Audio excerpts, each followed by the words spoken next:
He took over as governor of Rivers State from a man who during his time was nicknamed Mr. Projects because of the unprecedented number of projects Nyesom Wike had delivered across the state, especially in the area of infrastructural development.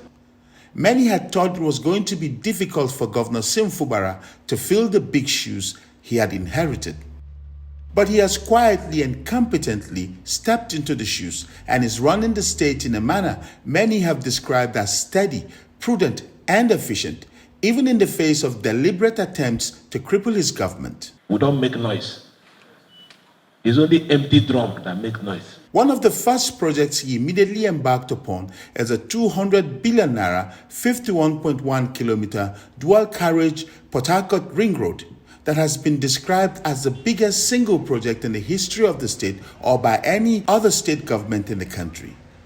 70% of the total cost has already been paid to the contractor. When completed, the project will significantly reduce traffic challenges, expand and fast-track development across the state.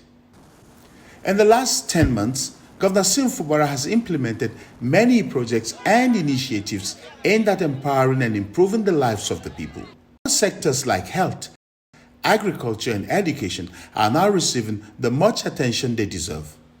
Coming back to road infrastructure, the Fubara administration is rehabilitating a number of roads, including the Omok-Egbema Road and the Opobo Ring Road. The government is constructing a bridge that will connect communities in two local government areas, Abua Odua and Emoha.